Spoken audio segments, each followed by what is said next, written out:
Jesse Waters gave his take on why some Democrats cannot wait for a potential arrest of the former president. Right now, Democrats are setting up what's going to be the most famous picture in American history: Donald Trump's mugshot. The most controversial president of all time will be the first president to have a mugshot if Democrats have their way. The Daily Mail reports Trump will be indicted tomorrow and arraigned next week. And Democrats are already drooling. Biden's going to use Trump's mugshot in every campaign ad from now until next November. It's going to be on the front page of every newspaper and lead story of every network and cable show. Democrats will print T-shirts up and put it on billboards. It's going to be the most famous meme of all time. And once it's released, it's going to be the most viral image ever. All right, you heard the first line that I said of this hour, and we don't know why the process has been canceled for today. But Emily, we do know that some things were already set in motion. So it could be many reasons why they would cancel going forward with the grand jury for this day. There was at least one other witness that might be called. That's right. So at this point, all things are on the table for why this was canceled, including a scheduled delay. We have to get that out there, right? But up to and including potentially the testimony yesterday of Robert Costello, who he went on the record and said, I told the grand jury that this guy, meaning Cohen, couldn't tell the truth if you put a gun to his head. He said he went in there attacking the prosecutors. He said they seemed clearly one-sided and not after the truth. He said that he testified again in front of the grand jury that prosecutors had cherry-picked information from a packet of more than 300 emails he had provided them. And he said at one point he waved around the packet to the grand jury and said, this is what you're missing. So at a minimum, we have a potentially theatrical testimony that the grand jury has heard on his behalf. Remember, he was an impeachment witness. And we don't know now what happened after that. Again, all things are possible, but it seems likely that at a minimum, that particular testimony had a big impact on the grand jury. And an impeachment witness for Michael Cohen, because we know Michael Cohen to be someone who has criminally lied. Right. Michael Cohen said, I never waived attorney-client privilege. And Costello said, oh, wait, here it is. And here's Michael Cohen's signature. Costello said, to Emily's point, that 5 or 6 grand jury members were nodding in affirmation as he spoke. This was information they had not heard. The prosecution was not interested in displaying, but they had an obligation to, and they did. We'll see what this means. I hope this grand jury delay, I hope it means that they're really taking in the idea of perhaps not indicting the former president. I won't hold my breath with Alvin Bragg, but the cornerstone of our American legal system is justice, is reasonableness. And you remember when Hillary Clinton was under fire for her emails, Jim Comey came out and said, although there's evidence of potential violation regarding the handling of classified information, our judgment is that no reasonable prosecutor would bring such a case.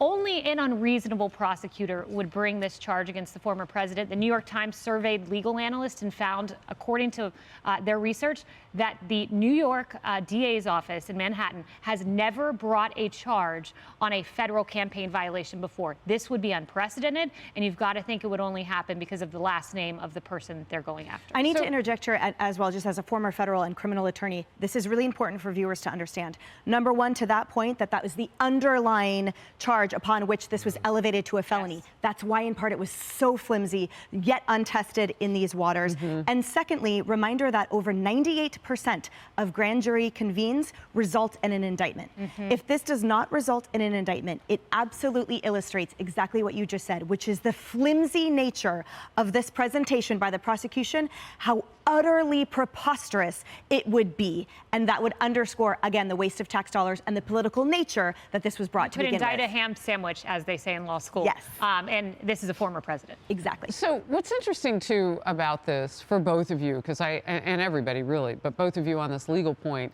is that when Cy Vance, former DA here in New York City, and when the Justice Department and even in his employ as well, Alvin Bragg, passed on the initial case many years ago, they were saying some similar things about that case because hush money isn't technically against the law in the state. So it was already flimsy. That's the perfect word. They then went to this next level campaign. They tried to bring some other things into it.